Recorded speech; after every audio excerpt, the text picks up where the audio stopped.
Hello everybody and welcome back. If you'd like to take your seats for what is our final panel session of today and our final panel session of the conference, we'll have the round table after this. So while I'd like to welcome everybody back in here, I also want to welcome our online audience. We've just gotten a breakdown of it, so there are people from all over the world, we're delighted to say, watching the conference. We've over 1,000 people streaming at the moment, so I think it's testimony.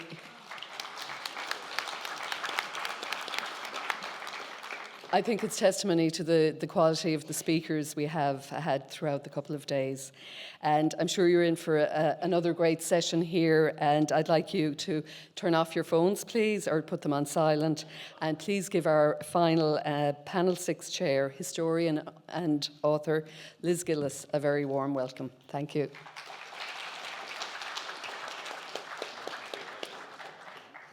Thanks a million, Bridget. And I am delighted to be chairing this final panel. It's going to be very, very interesting. And I would like to introduce our first speaker, Owen O'Shea. And I think Owen and Mary and Bridget deserve another round of applause for putting on such a fantastic event. So we'll get to introduce Owen, who is from Milltown, County Kerry. He's an historian and author of several books on history and politics in his native county. A former press advisor to the Labour Party and a journalist for many years, he's the author of No Middle Path, The Civil War in Kerry, published by Merriam Press. Other books include Ballymacandie, The Story of a Kerry Ambush, an amazing book, I might add, and Heirs to the Kingdom, Kerry's Political Dynasties, and is co-author with Gordon Reventon, A Century of Politics in the Kingdom, a County Kerry compendium. He was co-editor of A History of Kerry and the East Horizon in 2016 with Bridget McAuliffe and Dr. Mary McAuliffe. He works as Media Communications and Customer Relations Officer with Kerry County Council and is an Irish Research Council funded PhD student at University College Dublin, researching electioneering and politics in Kerry in the decade after the Civil War. And today's talk, Owen is going to discuss, or the title of today's talk by Owen is, What in God's Holy Name Am I to Do? The Traumatic Legacy of the Civil War for the Families of Combatants in Kerry. So please give a warm welcome to Owen O'Shea.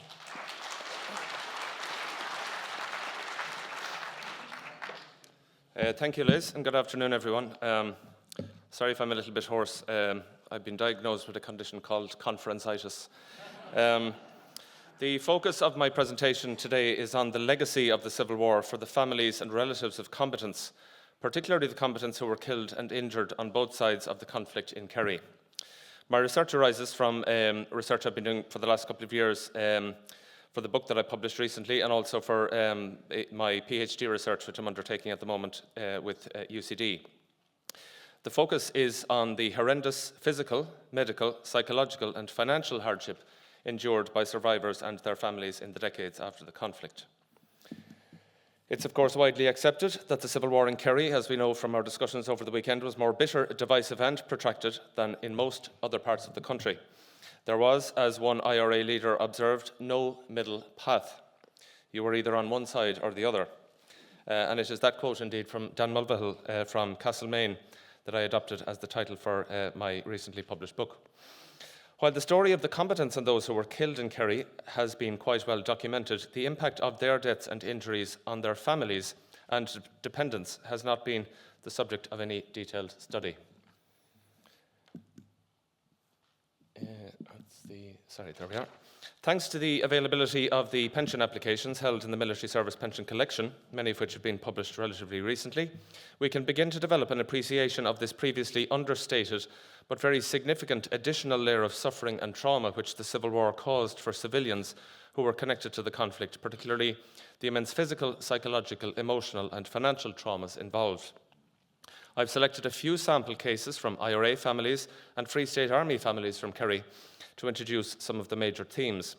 Not only do they highlight the physical, emotional and psychological distress of so many loved ones and families, they also emphasise the bureaucratic hoops through which many of them had to jump to secure recompense from the state, which their loved ones had either fought to subvert or fought to defend.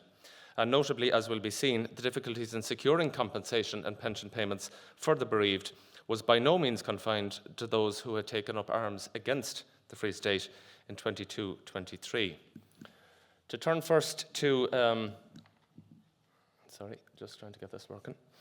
To turn first to some examples of the impact on the families of the anti-treatyites, referring not only to some of the better-known tragedies, but also some of the lesser-known incidents.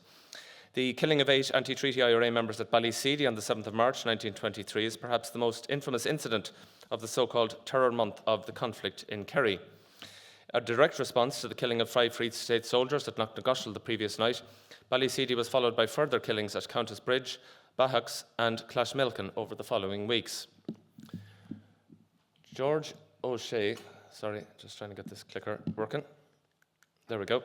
George O'Shea from Kilflynn was one of those who died at Ballyseedy. His family suffered a catalogue of trauma, poor health, financial deprivation and misery in the years after his death. They had been heavily reliant on O'Shea's income as a roads worker with Kerry County Council. When his mother Annie applied for compensation, the payment of £150 was recommended by the Compensation Personal Injuries Committee, but it was, quote, withheld on the instructions of the Minister for Finance, Ernest Blythe. No reason for this decision appears on the file, but this was because those on the anti-treaty side were not deemed eligible for payments until many years later. But the impact of Ballyseedy manifested itself in many other ways on the O'Shea family. One of George's sisters, Molly O'Shea, was involved with Conmara. After her brother George was killed at Ballyseedy, and after she helped in recovering his remains from the scene of the massacre, according to another brother Daniel, Molly O'Shea, quote, got mental and is definitely mental since. Molly was, according to the local company of Conmara, hopelessly insane. She was admitted to Killarney Mental Hospital in 1928. Among those who wrote in support of Molly's claim was Stephen Fuller, the sole survivor of the Ballyseedy massacre, who stated that the Kilflynn IRA company, quote, deeply regret her mental incapacity, which is a sad one. We insist that she is one of those who qualify for the military service pension. The family of Patrick Buckley, also killed at Ballyseedy, was also in dire straits. A report prepared for the Ministry of Home Affairs a year after the incident and released only for the first time in 2008 indicated that his wife and 6 children were, quote, living with some friends and they have no visible means of obtaining a livelihood.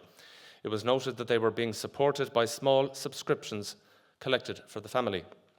Separately, Tom McAllistrom, TD, implored the Minister for Defence to assist the family of John Jack Daly, another of the Ballyseedy victims. In 1935, Daly's father, Patrick, was, McAllistrom wrote, in very poor financial circumstances. He has no means whatsoever. For the families of the 4 men, that's Patrick Buckley. For the families of the 4 men who died at the hands of their Free State captors at Countess Bridge in Killarney, the process of securing pension payments was also complicated. Hannah Buckley, whose son Stephen Buckley was killed when the mine was detonated, applied for assistance. 10 years after the Civil War, her circumstances had not changed appreciably. She eventually received a payment of £112 under the 1932 Act on the basis of partial dependency on Stephen at the time of his death. He was the youngest of his family, working the family farm when all his siblings had left home. Stephen Buckley's sister Mary also applied for an award, but was told that, quote, the Minister for Finance is not of the opinion that you should be treated as a dependent of your deceased brother. The mother of Daniel Donoghue, also blown up at Countess Bridge, applied for financial support from the government. Daniel, who had 4 younger siblings, was described as, quote, the mainstay of the household and was the principal worker on the family farm, which was, quote, very poor land. As a result of his death, the family had to employ help on the farm. Bridget Donoghue was joined in her application by her son Jeremiah, who was 14 years old when his brother died. The application was delayed, they claimed, for political reasons, because, as, quote, ardent sympathisers of the irregulars, they were debarred from making a claim under previous acts. Like so many bereaved families, the only immediate financial aid received after the Civil War was £50 from the Irish White Cross, which supported families impacted by the conflicts between 1919 and 23. Willie Reardon was just 18 years old when he was shot in the legs and blown up by Free State soldiers at Bahacks near Cahersiveen. His mother Ellen relied on his income, the greater part of his wages being given to his mother each week. Another son, Peter, who lived with her, had been badly beaten in prison and was described as a complete wreck unfit for work. In 1934, Ellen felt compelled to write to Dorothy McArdle, who had published the story of Bahacks in her book Tragedies of Kerry. McArdle, pictured here in the centre, told the Minister for Defence, Frank Aiken, here on the right, that she'd received a very distressing letter from Mrs. Reardon, who was, quote, desperately poor now. McArdle wondered if the families of prisoners murdered while in custody have or will have a claim. Ellen Reardon eventually received a payment, but the money was of little solace in alleviating her poor health. She was certified by her doctor as neurasthenic, or emotionally disturbed, over the course of 20 years, and as a result was never able to resume work or to, quote, go out and follow an occupation like women of her age and time have done. The awarding of pensions and allowances to one family member and not another caused divisions and frustration, and Fionnuala referred to this in her presentation this morning. John O'Shea's brother, Patrick, drowned after leaving the caves during the siege at Clashmelkin in April 1923, dubbed the last epic struggle of the Civil War in Kerry. Patrick O'Shea's father received compensation of £112 and a subsequent allowance from 1941 onwards, but his brother John was refused a payment because he failed to meet the criteria. In the 1950s, John implied that the department were discriminating against him, and I quote, "What do you mean by giving one relative a pension and cutting another relative out of a pension? Didn't my brother lose his life for Ireland as well as any other one? And wasn't his life as valuable as the rest? If you're not going to do something with me in a pension, put me into some home, for I am an encumbrance to myself and to every other one that is playing with me." Other IRA combatants in Kerry and their families were left in dire straits in the years after the conflict ended. Michael O'Connell of Castleisland is a case in point. In 1924, the Kerry command of the army insisted O'Connell was capable of maintaining, quote, 8 or 9 cows, and that he didn't appear disabled in the least. His doctor disagreed completely, however, certifying that O'Connell was suffering from a general nervous and physical breakup after the Civil War. 10 years later, O'Connell was in significant distress. "We are near starving. I cannot afford to pay a workman in my stead on my little farm," he wrote in 1933. In a reflection of the political tensions which surrounded the pensions process, O'Connell wrote that he'd been warned that he might not get any recompense if he did not support Cumann na nGaedheal. Significant financial hardship also befell the Lucy family of Cara Lake. Con Lucy, who happens to be my wife's granduncle, was interned in the Curragh in 1923 and spent 3 weeks on hunger strike. During a prolonged appeal on a decision to recognise just part of his years of service, Lucy's business suffered badly, and by 1942 he was in debt to the sum of £150. Several creditors had applied for committal orders in the courts, and it was, quote, much more difficult for him to carry on and maintain his wife and 3 children, including a young baby. The family of Sean Lennon from Gloria in Lezelton, who died in a dugout in Drumboe, suffered deeply for many years. Sean's father, John, told the department that his son, quote, gave heart and soul to the Republican cause. The family were poor people of no means to live on, but a few acres of bog. Sean's brother Tom, who was arrested 2 days before the shooting in Drumboe and was refused release from custody to attend the funeral in Gale Cemetery. Tom and another brother emigrated, their father noted, leaving us both alone to mourn our loss. John Lennon continued, "Our dear son was an obedient, kind and loving son, and was a sorrow to our heart to see him laid on his blood in a hayshed. His brother washed the blood of my loved son and the sorrow of my father, the sorrow of his father, and I was pitiable on that morning. May God rest his soul and all souls. He was a pioneer and a weekly communicant." So as we can see, the mental health and psychological traumas of this time were often compounded by financial hardship and poverty, which was compounded in turn by the delays encountered in securing financial support from the state. Lest there be any perception that it was only the families of those on the anti-treaty side who were adversely impacted in the years after the war, the military archives are replete with the horror stories of the families of soldiers who faced financial, physical and psychological trauma for years and decades afterwards. Private Joseph O'Brien, who has been mentioned several times over the last few days, a father of 3 from the North Wall in Dublin, was the only survivor of was one of the survivors of the trap mine explosion at Knocknagoshel, which claimed the lives of 5 Free State soldiers on the 6th of March 1923.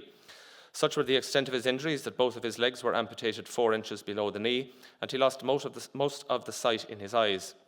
His plight was raised in the Dáil by Alfie Byrne TD, who told President Cosgrave that O'Brien was, quote, confined to bed and cannot see.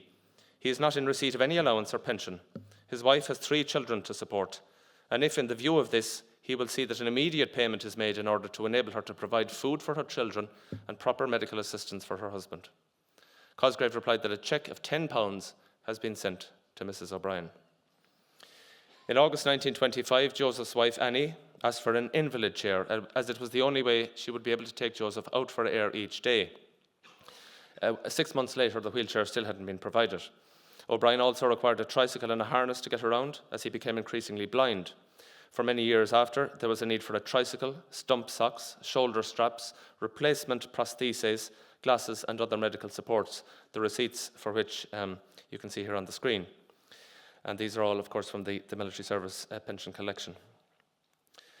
One of the most dreadfully sad cases I came across was that of the family of John Joe Horan, who was a Free State Army officer from Tralee.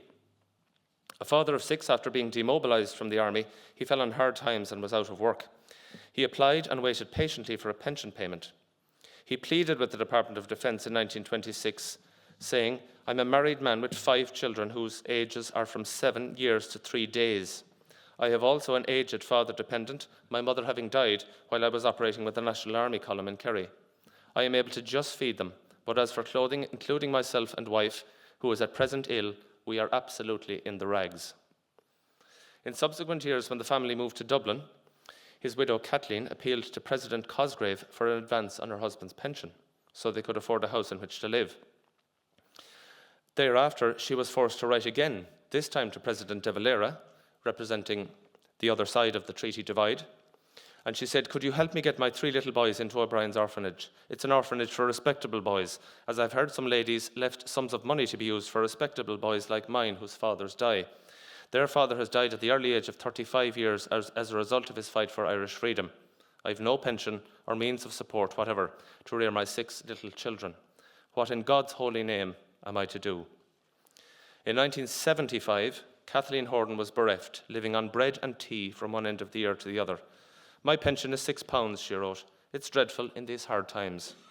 She continued to plead her case until her death on the 6th of December 1978, ironically the anniversary of the signing of the treaty, which her husband had fought against his fellow Irishmen to defend.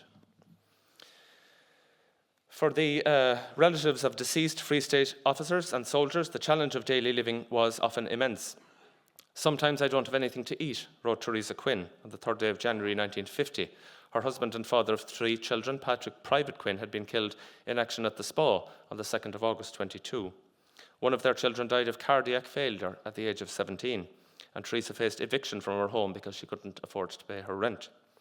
Another widow, Christina Noon, whose husband Edward Noon died at Rathmore in September 22, found it impossible to keep the children in bootwear when going to school. Meanwhile, the mother of Private James O'Neill, who died during the siege at Clashmelkin Caves, was very badly off after a year after his death, and was solely dependent on the government for assistance. There was, therefore, no monopoly on suffering in the grim decades after the Civil War, with the families of those on both sides of the conflict being simply abandoned by the state in so many cases. The military archives for Kerry combatants beg the question of what price was placed by the new state on the life of those who died in defending it.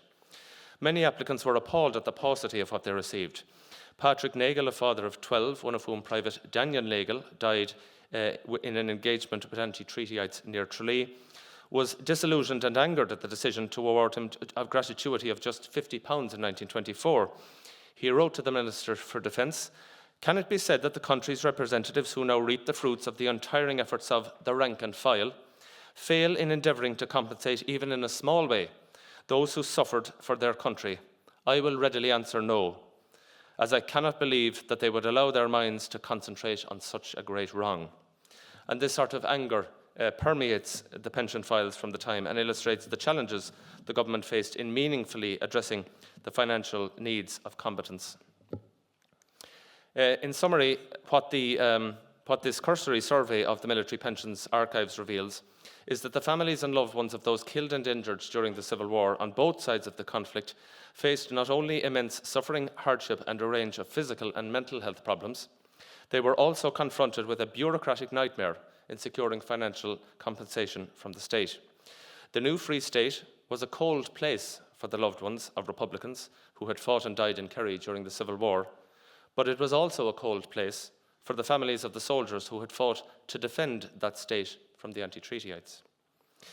In conclusion, as we mark the centenary of this deeply distressing and divisive period in our history, it is time to consider the legacy of the conflict for the families of those left behind, who had to endure financial poverty, nervous breakdowns, intimidation, alienation, and a protracted and bureaucratic system of pensions and allowance payments. Their stories now deserve to be told and, more importantly, listened to through the words on the pages of their letters and applications. By doing that, I think we can come to meaningfully appreciate a hitherto largely unknown aspect of the appalling legacy of the fratricide of 100 years ago. And I, for one, as a historian from Kerry and living in Kerry, have, through examining those records, come to develop a greater appreciation of how and why the Civil War in Kerry continued to cause so much distress and trauma for decades after the conflict. But it is a difficult history. It's difficult to read medical reports about nervous breakdown and about the physical and health that people endured. But confront that history of trauma we must. Difficult history should not be invisible history. My book on the Civil War, which features these and many other accounts, is available in the foyer. And if you'd like to learn more about my publications and my research, my details of my website and social media channel is here. Finally, my thanks to Liz for chairing the session and to Tomás and Síobhra for their input, which I'm really looking forward to. Go raibh míle maith agaibh.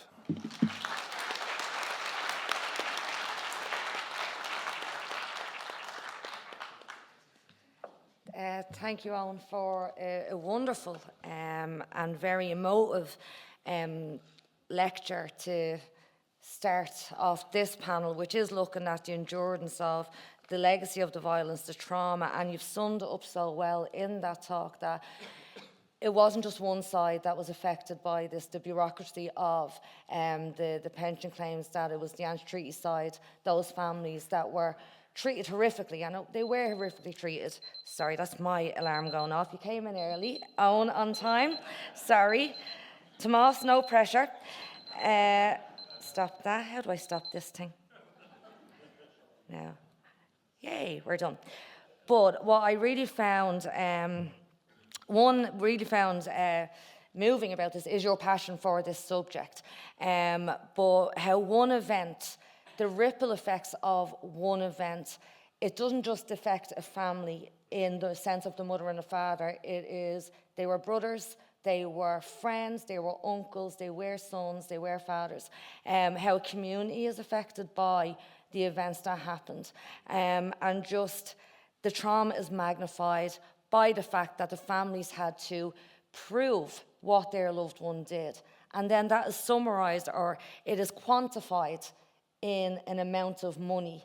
And in many cases, as you've proven, it was not enough because those families literally were pleading for money. Thank you so much for such a wonderful talk.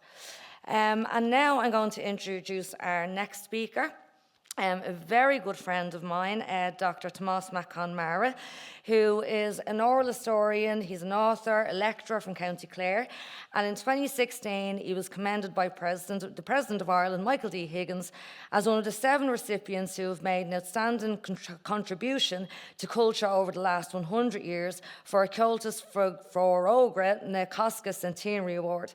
He has published 6 books, including his 20-year collection work, The Time of the Tans, and in in 2021 the Scarf Martyrs, War, Murder and Memory in East Clare. Tomás runs a heritage consultancy leading cultural projects for national clients like the Defence Forces, Dublin Port and Garda Síochána, Waterways Ireland and several local authorities. He is also employed by UCC as manager of the Cork Folklore Project. He also delivers a regular historical and cultural slot on Today's Show on RTE on historical and cultural matters. And Tomás's talk today is titled The Wish to Forget, the Drumboe Martyrs and its Landscape of Memory. Please welcome Dr. Tomás mac Conmara.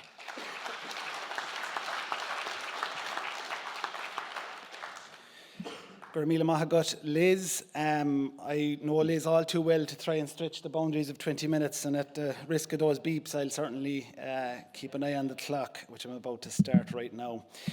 Look, I'm delighted to be here, and I want to congratulate Mary, Bridget and Owen on organising not only a brilliant conference, but a really important conference, and perfectly titled and perfectly themed in the context of the legacy of the Civil War, because I think the more we understand the human experience of the revolutionary period, then the more we understand the experience of it in itself.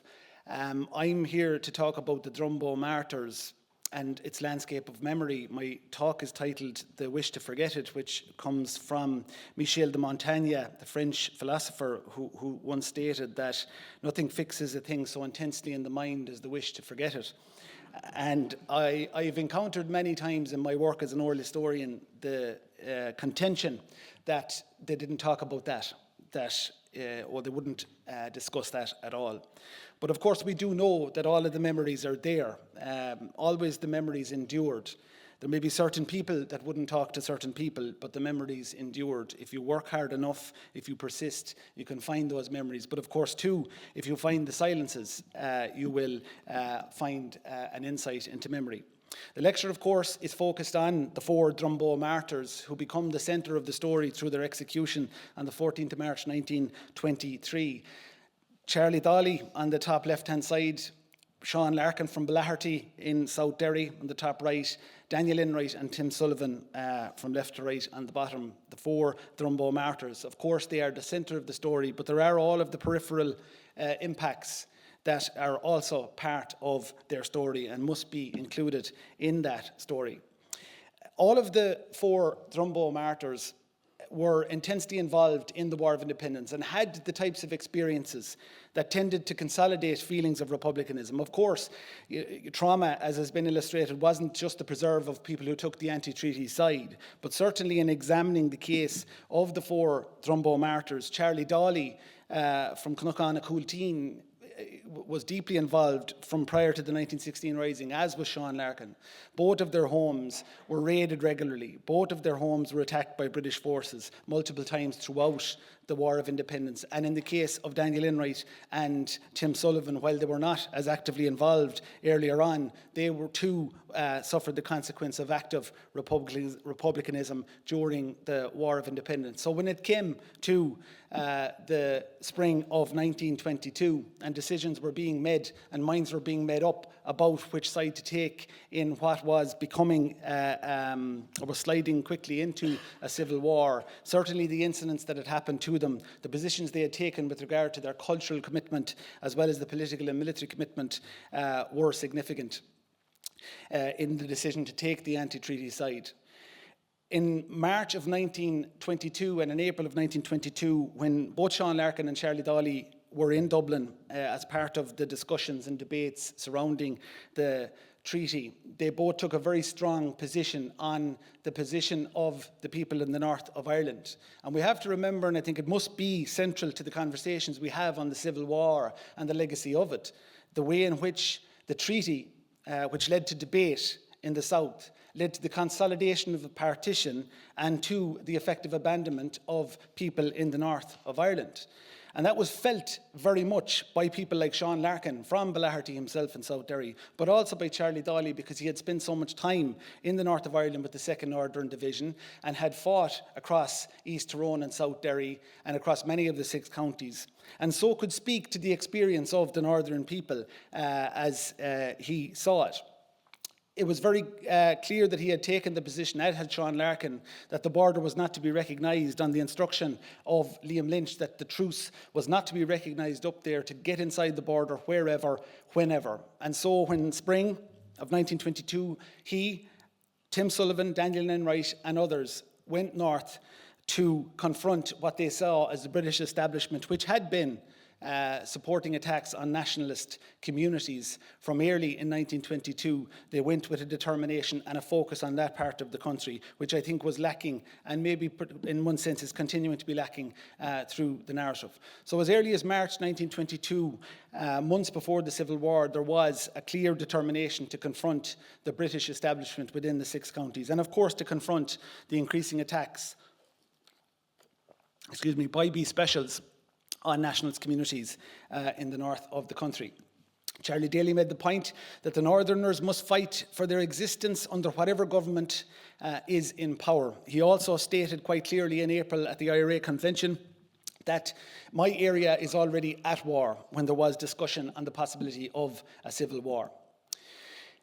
In early May 1922, again 2 months before the start of the Civil War, as we tend to interpret it in this part of the country, there was an intensity and an intensification of attacks across the north of Ireland, not alone in Belfast or in Derry City, but in places like East Tyrone and South Derry. On the 2nd of May, 2 weeks prior to the planned northern offensive, which of course had guns given to them by Liam Lynch's unit, which were replaced by the British guns, or some of the British guns given to the Free State government. The 2nd Northern Division under Sean Larkin, Sean Lehan, Charlie Daly and others, which included Tim Sullivan and Daniel Enright, went on an offensive to counter the attacks that had been made on nationalist communities. And it is remarkable for us to consider the intensity of the attacks that were taking place in South Derry and in East Tyrone at that time, including, for example, places like Balahi, Draperstown, Killisland. On the 3rd of May, you see 3 RUC officers shot dead in Ballyronan by 3 IRA men. You see on the same day, John McCracken, an old man in Dungate, is shot dead by B Specials. You see on the 4th of May 1922, a bank raid in Buncrana by anti-treaty IRA forces, and as they emerge from the bank, a gunfight begins between them and Free State forces, which I believe is the first incident of a gunfight between Free State forces and anti-treaty IRA, who nominally were supposed to be cooperating at that point. Unfortunately, as is often the case, the victims of these incidents have nothing to do with the incident themselves. And when Essie Fletcher was shot in the head, 9-year-old Essie Fletcher became one of the victims of that, as too did Mary Ellen Kavanagh, who was also shot in the crossfire that followed that. Later that day in Newtown, Cunningham, an ambush or an incident took place between Free State forces and anti-treaty IRA, in which again Charlie Daly, Sean Larkin and others were involved. Edward Murray, Edward Gallagher, Daniel McGill and John McGinley, 4 Free State soldiers, were killed. 6 others were killed in Drumkeen and in Glenties. All 10 Free State soldiers in that time killed were men from Donegal. And that certainly lent itself to an irritation amongst the Donegal people that this violence was being brought to them by men from outside the county, and that they were suffering as a consequence of it. I think it's worth mentioning that, ironically, in the Illustrated London News, Sean Keating's painting, which became a famous painting, of the Men of the South, was published on the exact same day that a report came about Newtown Cunningham, in which the activity of the IRA was being treated very differently in press reports with regard to the northern perspective of it. And I suppose it's ironic in one sense that you start to see maybe this romantic presentation of the IRA men of the South at the exact same time as there seems to be that pivot amongst the Republic away from the north of Ireland and IRA activity within that. On the 11th of May, in the Macone home in Ballymulderg in South Derry, B Specials break in and shoot Francis Thomas and James McCone. Francis and Thomas survive even though they're shot multiple times, and James is killed. They're looking for their brother Henry McCone. Ironically, in the aftermath of that, Sean Larkin took a group of northern men to try and find B Specials in that area where he came from himself in retribution. from their position in Donegal, and very ironically, they are now buried side by side in the Loop Cemetery. On the 19th of May, in Desert Martin, 4 men are taken out by B Specials and are shot dead, the McGeehan and the Higginses brothers. This is 4 days after the Kildare Mutiny takes place in the south. And while again, attention continues to be focused on a debate around the impending and possible civil war, this is what's happening in the north of the country. On the 28th of June, of course, as we all know, we recognise and continue to recognise the start of the conventional phase of the Civil War. But I think when we consider what had been happening in the 2 months prior to that, and in the many months prior to that, in fact, I think there is probably merit in reinterpreting when the Civil War actually began, or what was the consequences of the treaty. And there can be an exploration of that without attributing any blame for that, but we can't ignore the consequences of the decisions taken at that time.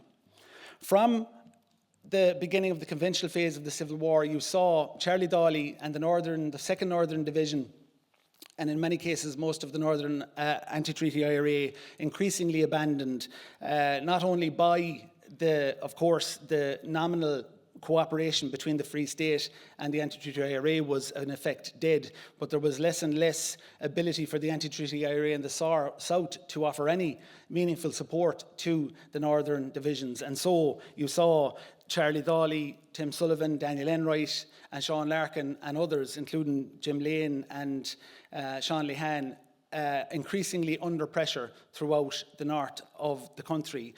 From July, there was an attempt to preserve some peace between the Free State and anti-treaty forces when a meeting was held in Drumboe Castle, whereby, I should say in May, a meeting had been held in Drumboe Castle between Tom Glennon, Joe Sweeney, Charlie Dawley and Sean Lehan, whereby a decision was made by Lehan and Dawley to continue to confront B Specials in the north of Ireland, and no resolution was made. When eventually in July the 5th, 2 months later, and an awful lot of death and violence later, another meeting was held in Churchill in Donegal. There was again another failure to come to a resolution when Tom Glennon, Joe Sweeney, Charlie Dawley, and this time Micheál O'Donoghue sat in front of each other and debated what was to be the next steps. When Tom Glennon and Joe Sweeney left Churchill in Donegal that day, a plan had been made by an anti-treaty IRA man from Tyrone to ambush them and kill them. And to the fortune of Glennon and Joe Sweeney, Charlie Dawley heard of this and intervened and had the individual who was planning it taken into captivity until they were taken safely away. It seemed very clear from the interviews given by Joe Sweeney and also by the work of Kieran Glennon subsequently, that when eventually both of those men would have had a role in the execution of Charlie Dawley and the others, they had no idea that Charlie had managed to save their lives that day in Churchill back in July 1922. But it is an example of a unit of people who become more and more aware that they cannot be effective, and in some cases are not wanted. Certainly in Donegal, where they spent much of that time launching campaigns into the 6 counties, there was an increasing irritation amongst the population there who had taken a very strongly pro-treaty position. And as I mentioned, there definitely was the perception that these men from outside our county are causing trouble for our county. And when you have Free State soldiers, who the majority of them are from Donegal, who are being killed, that of course exacerbates those feelings of frustration, and understandably so, one could argue. In October 1922, Charlie, if I can get my clicker to work here, Charlie writes that orange aggressiveness and cowardly attacks on defenceless people are becoming so serious that we must take active steps for their protection. Such cases as this, and even ones more serious, are becoming numerous than truce.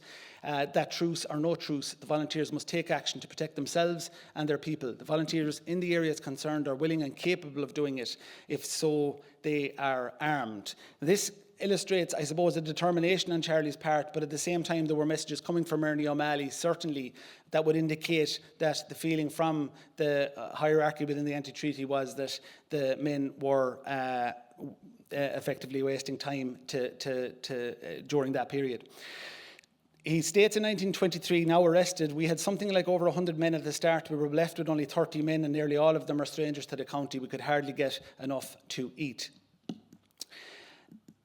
It is stated subsequently in October and into late October, my clicker, here we go, Donegal, Seamus McGann from Derry states that Donegal was very much for the treaty, with the result that it was very hard to operate, the columns having to walk long distances to get to friendly houses. Charlie and his little party were getting it tough. With a large, well-equipped army on his tail, they could only spend one night in any townland. They had just arrived in the townland of Dunlewy and were dead beat. They just laid down with their boots, and when the house was surrounded by a large force of military, Charlie reached for his rifle butt, but before he could do so, he received a blow from a rifle butt. Charlie and his little band were taken prisoner and lodged at Drumboe Castle.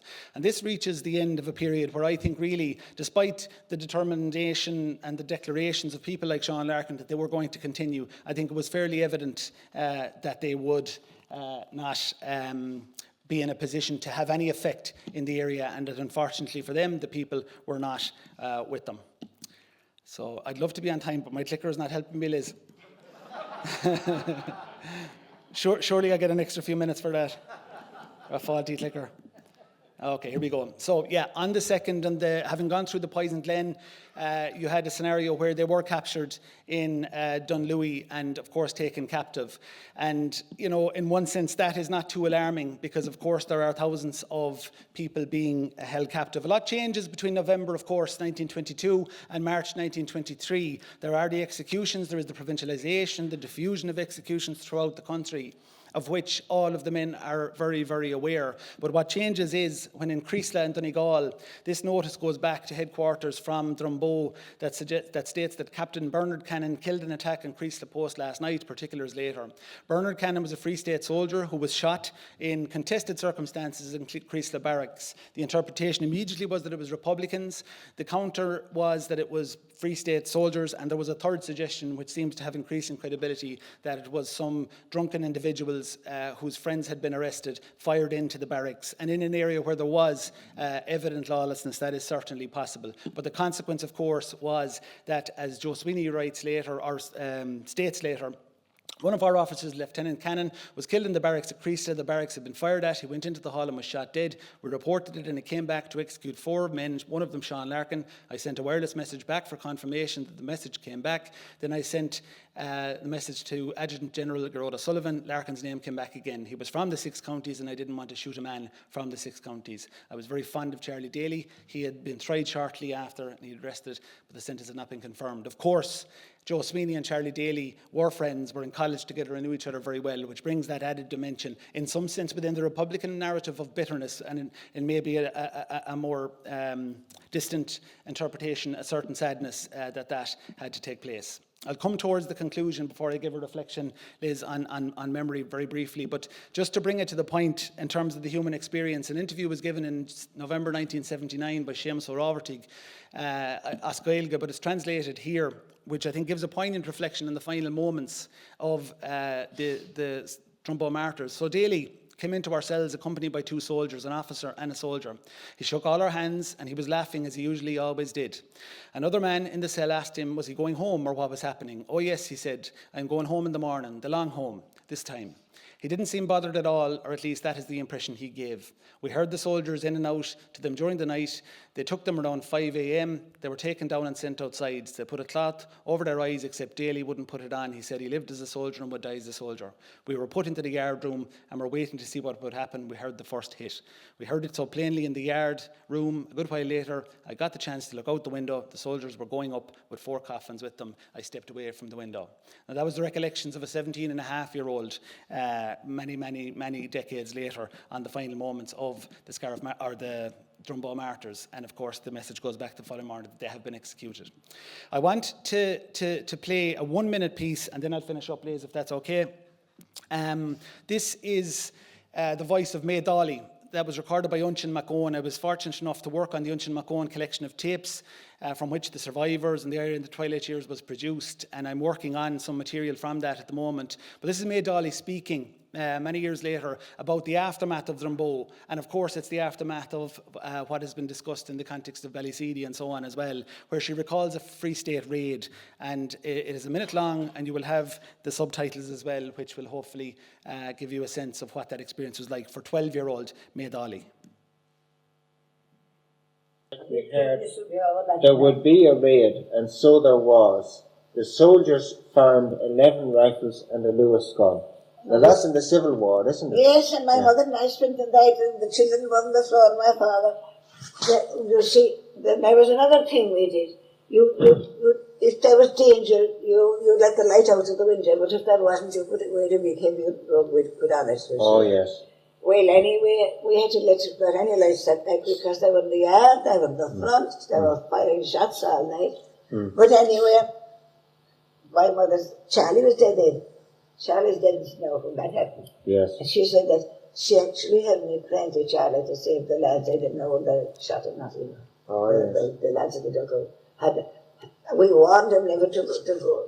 They could cross the fire, as you say, for safety. And we didn't know what they did and left him on.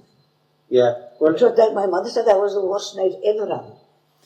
So I think that for me the most powerful moment in that was she talks about herself as a 12-year-old girl kneeling down inside in the weeks after her brother was executed, praying to him that his anti-treaty comrades in Cunachana-Coolteen that night were not going to be found.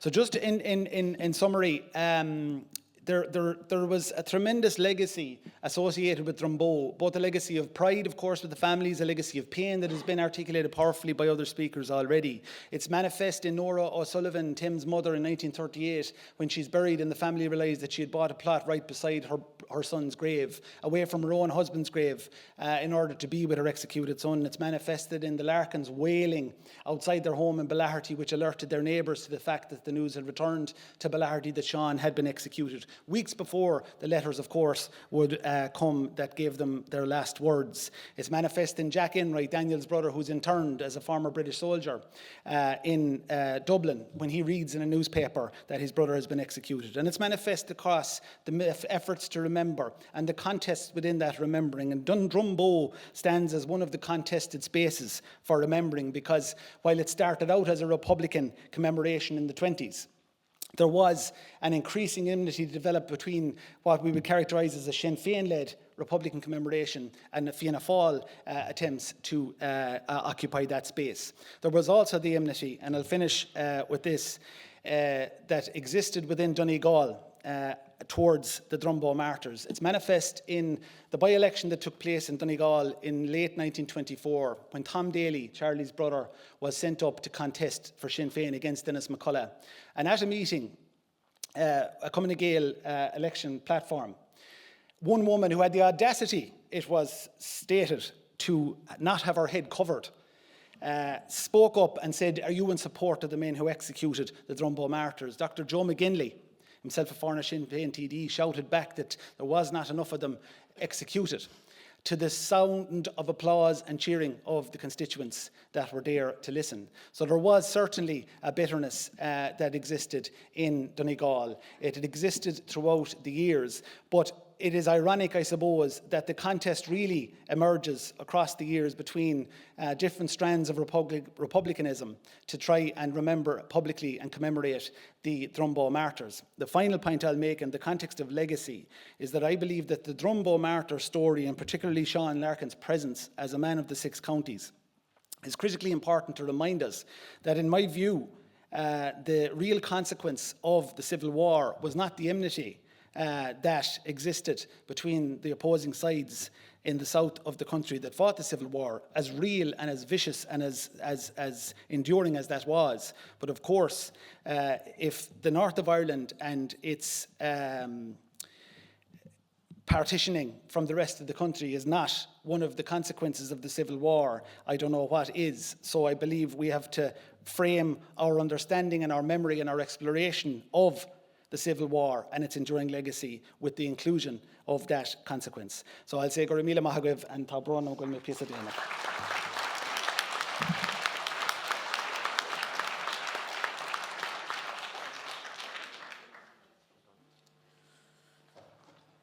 Thanks, Tomás. Another Another fantastic No, Carter. talk.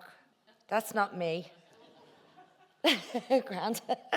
Tomás, I was just struck by what you did mention, which is a huge part of the story, and it is it's a part that's missing out in the narrative of the Civil War, which is the North, because a lot of people did feel abandoned at the time, and the fact that the Civil War, in effect, was happening in the North long before the Civil War began down here. And as a consequence of that, we have people being sent from Kerry, from around the country, up there to try to do something to help. And tragically, a year later, or a year and a half later, Kerry loses another son because of them being placed up there. So Kerry, Derry, Donegal, all of the counties are connected in the story that you have mentioned. But what is really tragic about this is the fact that Daly saved the lives certainly of the man who could have saved his, but he didn't know. And the question must be asked, if Sweeney knew that Daly had saved him, would Sweeney have chosen another person to have been executed rather than Daly? There is a huge legacy of trauma for the families, and we're going to find out more about that from Síobhra's talk. But I must commend both yourselves, Owen, Tomás and Síobhra, on the work that you have done in reaching out to the families, because their experience is so important in the legacy, and them getting to tell of their experiences is a very important part of our understanding of the Civil War and its legacy. I'm now going to introduce our last speaker for this panel now. Sadly, and apologies, Síobhra has sent her apologies, Síobhra cannot be here with us in person today, but we have got Síobhra's lecture recorded, so we will play that in just a moment. But I just want to introduce Síobhra, who is the final speaker on this panel. And Dr. Síobhra Aiken is a lecturer in the Department of Irish and Celtic Studies at Queen's University, Belfast, and has published widely on the social and cultural history of 20th century Ireland. A former Fulbright scholar, her publications include the monograph Spiritual Wounds, Trauma, Testimony and the Irish Civil War, published by Irish Academic Press, and the edited volumes, The Men Will Talk to Me, Ernie O'Malley's interviews with the Northern Divisions. She is the 2022 O'Donnell Fellow at the University of Melbourne and is currently researching the emigration of Irish revolutionaries to Australia. And the title of Síobhra's talk today is Understanding the Spiritual Wounds of the Irish Civil War from 1922 to 2023. So a warm welcome for Síobhra Aiken, who will be online with us.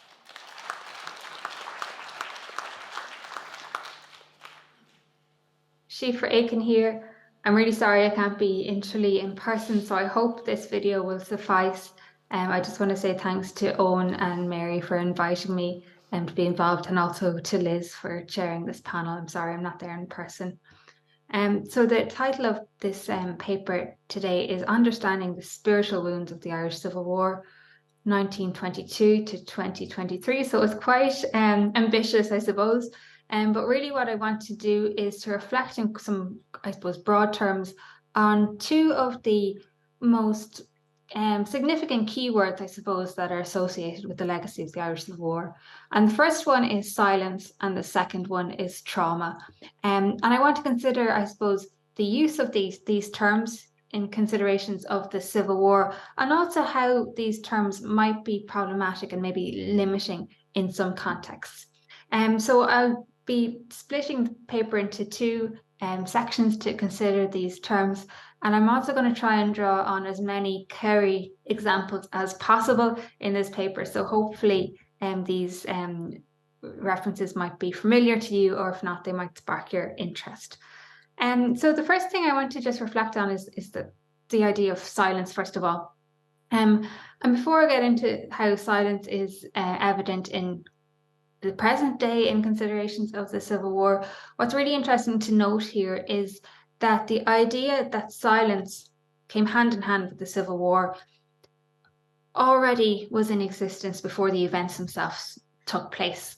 And this is an example of what the historian Guy Biner refers to as pre-memory. That's to say that events invariably are understood by referring to previous events of a similar nature. And civil wars in general are seen to be profoundly devastating. They have a profound impact on the local community, on the infrastructure. They are often also seen to leave long legacies, given these intergenerational splits between communities and between families. So if we go into the newspaper archives and start looking around the discourses in the lead up to the outbreak of the Irish Civil War, we see that the language of silence is already in circulation. So for example, now I have a few examples here in front of me, but we can see how the split over the treaty is referred to as an unspeakable horror. And we see then throughout the conflict in the reporting that the Civil War is presented as a phenomenon that defies language. So the terror is considered as indescribable. Communities and families were left in an unimaginable state of disorder. And this is then reinforced in the aftermath of the conflict. So in early 1924, for example, there's a really interesting report in the Irish Independent that states that across Ireland during the Civil War, the events were so difficult that they had repressed sound and musical expression. But thankfully, this was being redressed by early 1924. That song and sound was raising its head once more, according to this report. So these discourses around silence are not just a feature of the Irish context of the Civil War. We see them in the context of other very devastating events as well. So if we look at reporting around the famine, commentators who were in Ireland in the 1840s, we see similar tropes where language is impossible, that these events are undescribable, and that in one commentator I have here writes that his pen has refused its office since witnessing the appalling spectacles. That language isn't enough to convey this. We also see this in the context of the Holocaust. Primo Levi would be a prime example, who stated the fact that language lacks words to express this offence, the demolition of a man. And we also see it in discourses around the First World War, for example, British war graves, which bear the line, "a sorrow too deep for words." But what's interesting and what's different between the Irish context and those contexts I've just addressed is that in these other contexts, scholars have very comprehensively unpacked these cultures of silences surrounding these events. So from the 1980s in Ireland, for example, scholars of the famine have been quite vocal in pushing back against the idea there was a silence around the famine. They've highlighted the fact that often the silence was a rhetorical flourish, a dramatic effect, I suppose, and also to the extent that there was a lot of documentation around the famine that has been overlooked because of the emphasis on silence. The Holocaust is a very interesting example, because there was a very, very strong view up until very recently that the immediate aftermath of the Holocaust was marked by silence, that there was a period of latency, and that it was only from the 1960s on that the world was able to comprehend and to grapple with what had occurred in the context of the Aiken trials. Scholars now internationally are pushing back against that and are highlighting the very many representations and narratives and documentation that was occurring during the Holocaust itself and in the immediate aftermath, although these discourses were not necessarily listened to the same extent of later representations. And equally, we could say the same in the context of the First World War. And so I think that brings us up to the present. What's interesting in the Irish context, for me anyway, is that there has been less questioning around this discourse of silence and a general acceptance and even defense of Civil War silence as the best response and the best response in terms of maintaining stability. So we can see this, let's say, for example, in the guidance from the expert advisory group. There was nothing noble in the many silences that followed the Irish Civil War. They're a better alternative to simplistic, polarized narratives and myth-making. So what I'm interested in here, and I won't be able to unpack this as much as I like because there's a lot to say about this, but I just want to consider how this, what I would say maybe overemphasis on silence, effectively obscures many of the voices who oppose the silence, and even risks reducing these silence breakers to simplistic polarized narratives or myth-making narratives that they're not taken seriously. The dominance of the idea that, or the dominance of, and emphasis on the idea of silence also means that there are many examples in considerations of the Irish Civil War where there's a risk of reading into silences or a risk of maybe misconstruing evidence to support a silence when actually the same evidence could be read the opposite way as a means to consider how silence was challenged or how it was broken. And I'll come to one interesting example of that. So I want to start off then by looking at one such silence breaker, and that's Dorothy McArdle's Tragedies of Kerry, probably one of the most significant early narratives from the Irish Civil War. So this was published in early 1924. And what's interesting is that in the preface, that McArdle reflects these discourses of silence that I've just referred to that were in circulation. And she writes that around Kerry in the autumn and winter of 1922 and the spring of 1923, an ominous wall of silence was drawn.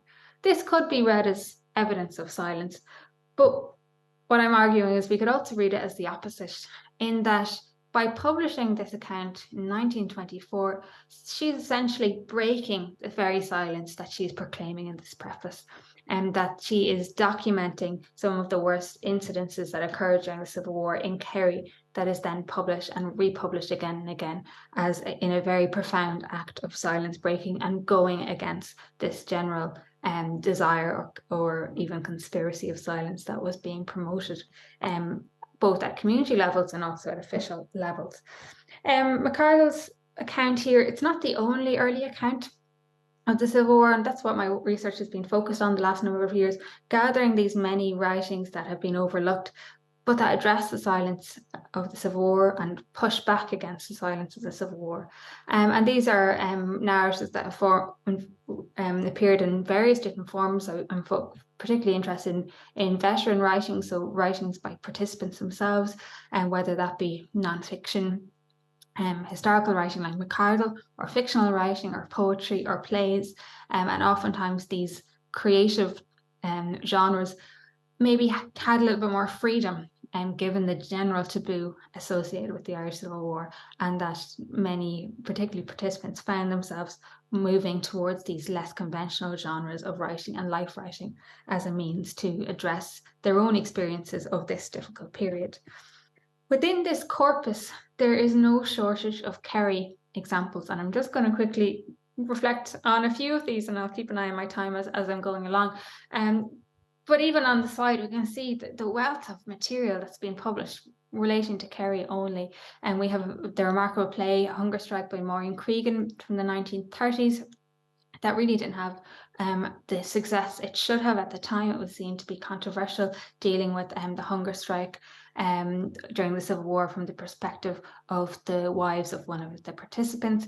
We have Niall Harrington's memoirs, we have Billy Mullins, we have a play by Kathleen O'Brennan that relates to the aftermath of the Civil War in West Kerry. We have Sheila Hartnett's really remarkable short memoirs that are published in the Irish press in the 70s. We have Liam O'Flaherty's novel The Martyr, published in 1933. It was banned at the time. It's been recently republished, and so you may not have come across it before, but it is available now. But this is a novel by one of Ireland's leading novelists set in Civil War Kerry, and one that hasn't gained the recognition it deserves. And we have the Dingle Republic play, a story of the Civil War by Edward Sheehy from 1941, and this is staged in Dublin in 1941 at the height of the emergency, so going against even the idea that there was a repression of these narratives, given the climate at that time in the emergency when there was an emphasis on neutrality. We have Fergal Keane's Wounds from more recently, Sean McMahon's writings, including the novel Hulla Hull.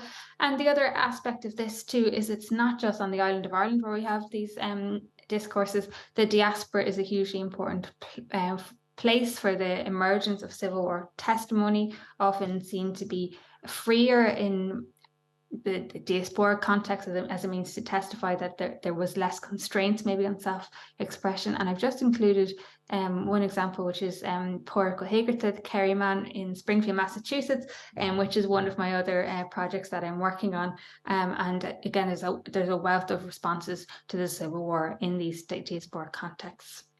So why were these written? Billy Mullins writes that he was encouraged to write his memoirs. It should be written, it must be written, and you are the only one left to do it. So I suppose what we see here is that there's a remarkable proliferation of writings. Kerry in many ways is central to the general commemoration and imagination of the Irish Civil War, but equally we have a whole range of different genres through which the Civil War in Kerry is being processed and addressed, both by veterans and those with direct experience, but also later generations and those with less or no direct experience. And so this brings us to our question of trauma. Because I think oftentimes, and when we think of silence and trauma, silence is seen as the most valid response to trauma in a certain way, and as seen as, I suppose, evidence of the extent of trauma that an individual experienced. What I want to argue here is that there seems, from looking at this material, there seems to be a multitude of responses to traumatic experiences. That's to say that not everyone responded in the same way to the Civil War, and not everyone had the same context in which they could respond. It's important to note too that some, particularly veterans, were silent in certain contexts, but not in others, that they may have been silent with their children, but not in other contexts. They may have been much more open with their former comrades and so on. But I just thought I'd give an interesting example here, a Kerry example again, which is the O'Shuckru brothers you may be familiar with from the Dingula Peninsula. And we have An Seabhach, or Pádraig O'Shuckru, who I'm sure many of you will be familiar with his work, Jimmy or a Hike, which was published in the 1910s. I know I read it when I was a kid. I think it's republished at the moment, very popular. And what's interesting here is these brothers were both active to various extents within the Republican movement, but Pádraig O'Shuckru was very vocal in the fact that these events had a impact on him, and that it was a negative impact in terms of his creative output. So this is a quote here from Fasta, one of his obituaries. Derek sé go minic gur bhuac an taithne sin cabbé fé cheapadóireachta a bhí an. So he would often say that conflict of the Civil War, that it extinguished any creative impulse that he had, and that he after following the Civil War no longer wrote these humorous sketches in the same way. On the other hand, his brother doesn't seem to have had the same response. Mícheál O'Shuckru was one of those who was actively writing about the revolutionary period, and one such example is his play Dara an Cúntais.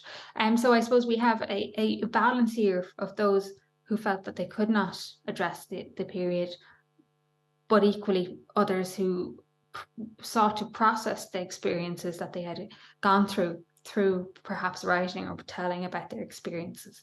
And this is something that comes up very strongly in the writings that I'm looking at. I've just put a few examples here, but for example, Francis Carthy, anti-treaty activist, spent most of the Civil War interned, but he published a novel in 1934 solely focused on his Civil War experience, and he recounted in a later interview that I feel I have to record the Civil War because it made such a deep impression on me that I must work it off my system.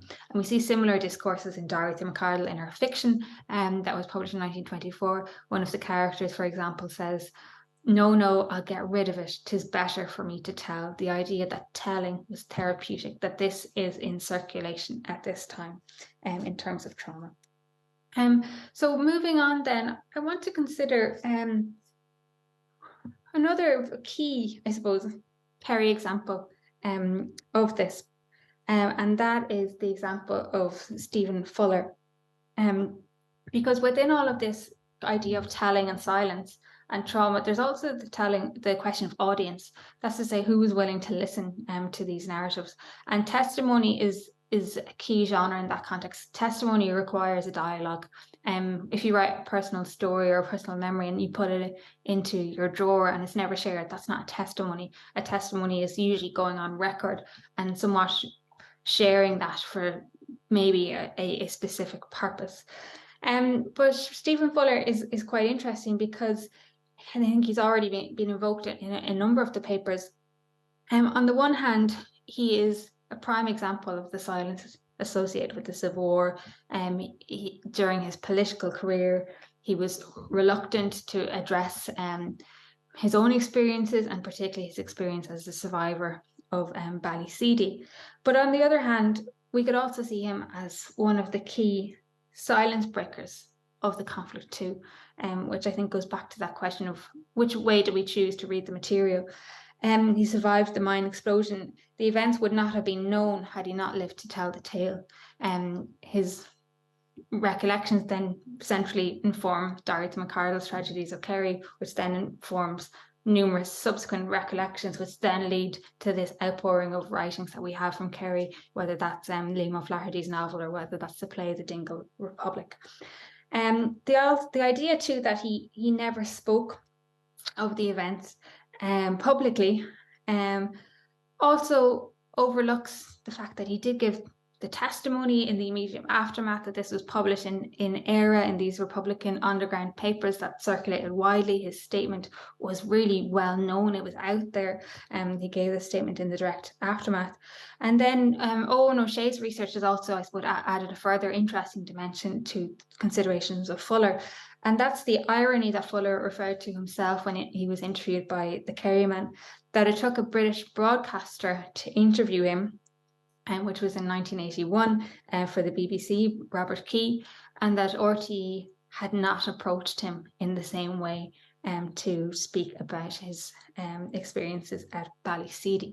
So while we might see Fuller as a prime example of that Civil War silence, we might also see him as one of the prime key silence breakers of that equally. And that brings me then to my last point. Keep an eye on time. Yeah, I'm actually okay. It's just within this evocation of silence, and on my last slide I had Fuller alongside Lemass and Cosgrove.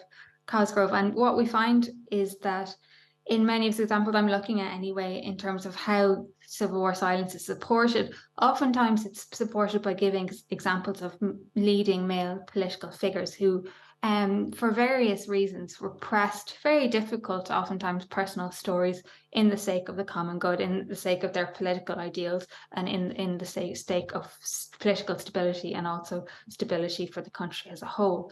But I think if we think of that within a gendered context, if we think of women's experiences, they don't necessarily fit that idea of honourable silence that I've identified.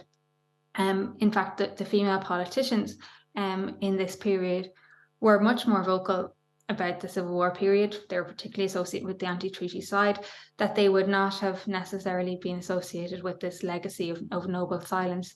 And we can think of many examples, but we could even go back to our first example here of Dorothy McCardle. She was certainly not silenced. So I would caution against seeing silence as the only response, particularly when this could be different, particularly in terms of female activists, that there was less silence perhaps on their behalf, but the question is actually the reception of whether they were being listened to, whether they were being afforded platforms in the same ways as the male leading politicians. And that's my final point then, is how trauma is quite a tricky term to use, because trauma didn't exist in the context of the Irish Civil War. Trauma only really emerges in the Irish context in the 1960s around discourses of Vietnam. Then from the 1980s, we have the diagnosis of PTSD, which even to the present day is quite a contested diagnosis in terms of what is involved. There's still questions within the psychological profession and medical profession about these terms and the nature and political nature of these terms. And I suppose what's important to think of is the fact that ideas of trauma are constantly developing. So our conceptions of trauma are quite different from that of 100 years ago. But when we do go back to look at the material, and there's a wealth of material around the psychological legacies of warfare in the 1920s, what we do see is that it's inherently attached to ideas around gender norms and gender roles, that women are seen to be particularly prone to nervous conditions, for example, nervous exhaustion, that is seen to be a natural part of their biology, whereas men then are threatened by such conditions that this is an emasculating experience for them, and particularly negative. And we can see in some of the photos there the before and after photograph on the slide too.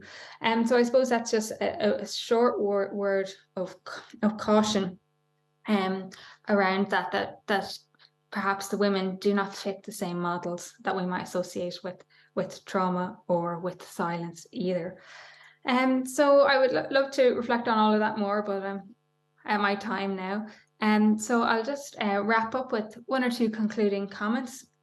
The ideas of silence and trauma therefore require careful deployment. That's not to say that they are inherent to the discourses and the legacies of the Irish Civil War. They absolutely are, but nevertheless that they need to be treated carefully and used with the caution that they demand as very complicated discourses that develop constantly over time as well.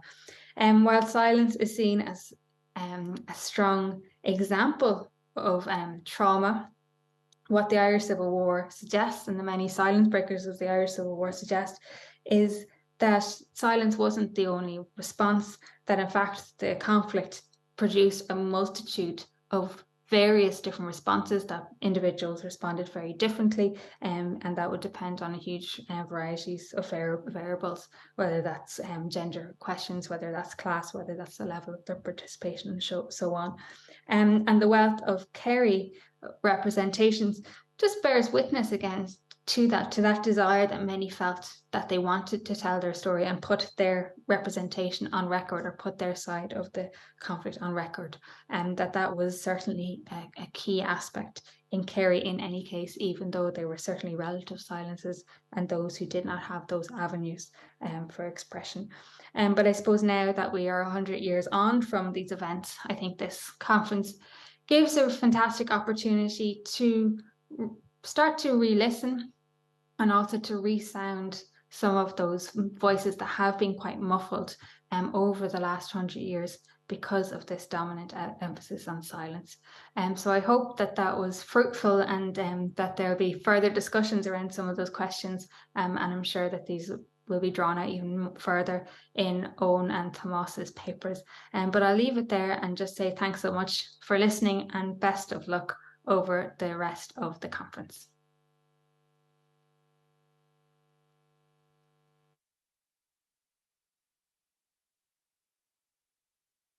So just before we open up to the floor, that was a fascinating talk by Síobhra, in which she made some really interesting points. Some that I sort of noted is that she has challenged the perception that there was this silence, that people like Dorothy McArdle and others actually did bring the subject up. They talked about the Civil War pretty much immediately after the events took place. And anyone, I suppose I'm speaking from my own experience as a researcher, that anyone who has talked, and I suppose Tomás, Owen, you'd probably feel or come across this as well, that when you're researching a subject and you want to talk to people, they often say to you, but I've no story to tell. When actually there is a huge story to tell. So there's probably silence in that way, that they feel that their story is one that is not worth being listened to or being heard. But a really interesting point that Síobhra did make, and I've witnessed this myself, is that organisations, and we see it with the Bureau of Military History, and I've seen it with RTE, that there wasn't an interest from some organisations to record those stories. With the Bureau of Military History, the witness statements, the information they wanted was from 1913 up to 1921. The Civil War is not meant to be recorded. Thankfully, some people did talk about the Civil War in those testimonies, and in RTE archives there's a wealth of material from recording 1916, the War of Independence, the 1913 lockout. There isn't as much detailing the Irish Civil War, and it took an Englishman, Robert Key, to ask Stephen Fuller about his experience. So everyone, just going to throw it out to the floor. We have, how long have we got, Bridget or Mary? Tell us how long we've got, because it's I'm conscious of time. 7 minutes. A little bit longer than 7 minutes, maybe 10. Okay, so if anyone, I see 2 people down here, so yourself in the third row and then yourself after. This is about the trauma. Like I've previously, years ago, I looked at the history of psychiatry in Ireland and psychiatric hospitals. And I think it's interesting. I mentioned at my own, there was a nurse called Combatants, and she wanted to change the name from lunatic asylums, because that's what they were referred to. And also up in Monaghan, Padre O'Donnell, there was the what was called then the lunatic asylum. They took it over and turned it into a Soviet. I mean, they wanted to change the whole thing and turn it on its head. So there was a challenge even then. But I mean, if you look at it from then onwards in Ireland, how mental health has been treated, at one stage we had a higher proportion of psychiatric patients in this country, in hospitals, than even in the Soviet Union. So, and like the percentage spent on mental health now is far lower than in most other countries, about 5 to 12%. So, I mean, the question that I'm asking is, like, there's a line there that you can see that goes up to this day in the treatment of mental health in this country. I mean, the fact that we're still so low in the funding for it. And I would argue that came through in the Free State. When the Free State came into existence, we had that attitude towards mental health. I mean, if you look at women... Huh? Just forward you quickly, because the question, we're limited on time. No, sorry, that person, just at the back behind you, sorry. Oh, you, okay, yourself first and then yourself, yeah. Okay, well, at the end of the American Civil War, President Lincoln said in his last speech, compassion for everyone and malice towards none. Now, from what Owen was saying, the records of people applying for some pensions and things, it seems as if it was more malice towards the defeat side. Is that true, or were they just sort of, nitpicking and going by the rules? I think they set a high bar for helping people after the Civil War. So was it genuine malice towards these people?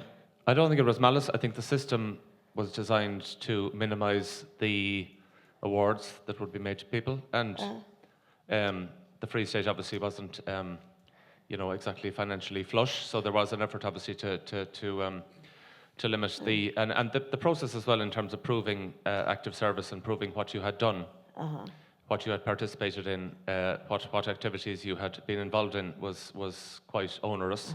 One had to get references from others, from commanders in the IRA or coming on and so on. I don't think there was any effort particularly to discriminate against one side or the other. As I've said earlier on, the accounts of those on the Free State side are as dreadful and traumatic and horrific as those on the anti-treaty side. But what you do see, what I didn't really get into a lot today, is the how politicised the pensions became. And invariably Fianna Fáil TDs were writing to ministers on behalf of those on the anti-treaty side.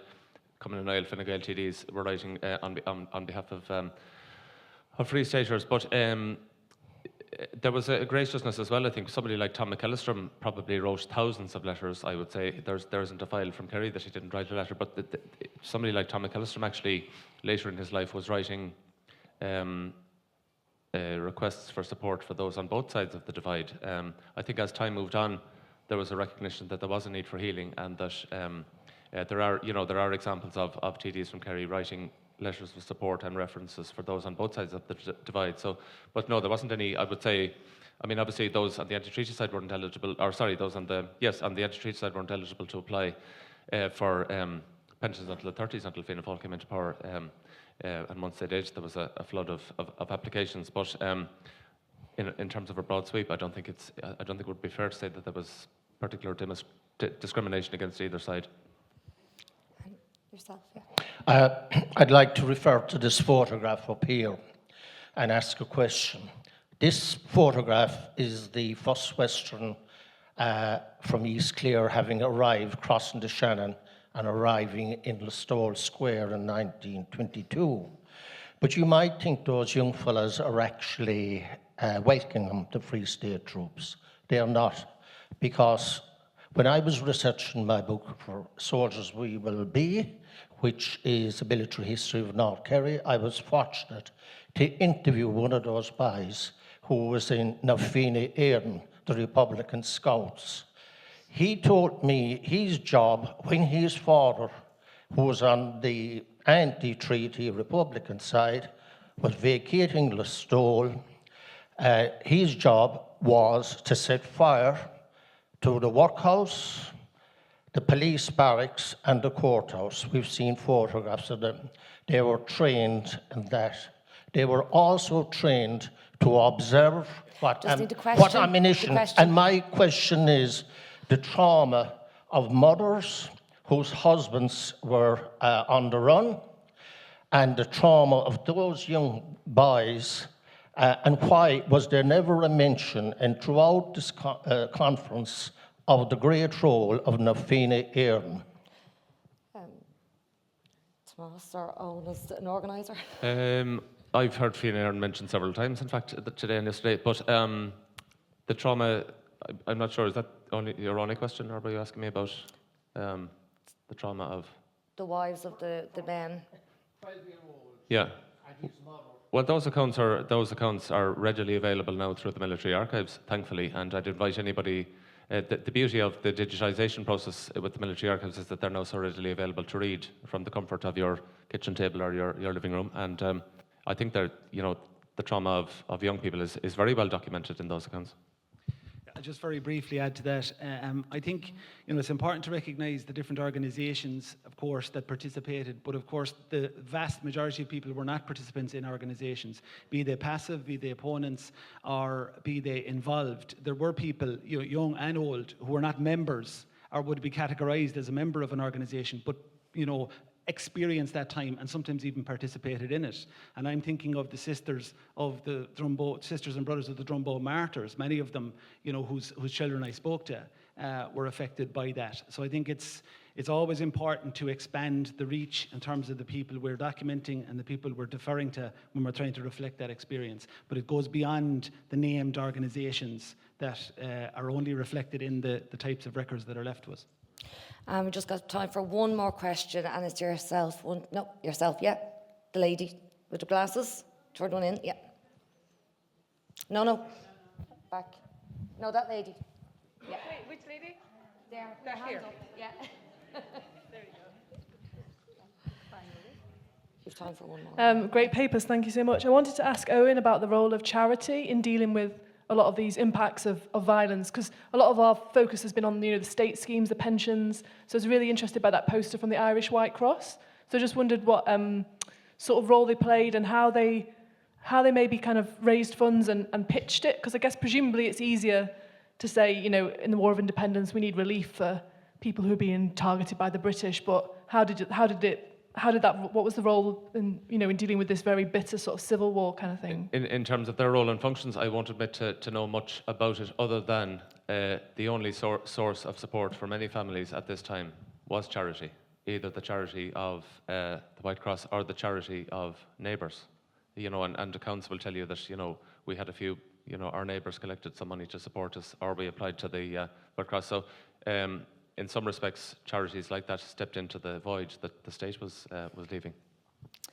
So everyone, I am really conscious that we have to stick to time, so I'm going to wrap it up. Can I just say on behalf of everyone here, thank you so much to Tomás, Owen and Síobhra for 3 amazing talks. You have given us all so much to think about, not just in terms of the impact of the actual events and the immediacy, the time frame, but the legacy of those events on not just the families, but on the wider community. And 100 years on, how we now need to talk about everything that happened and the impact of such events. So everyone, can we please give a huge round of applause to our 3 speakers. Thank you.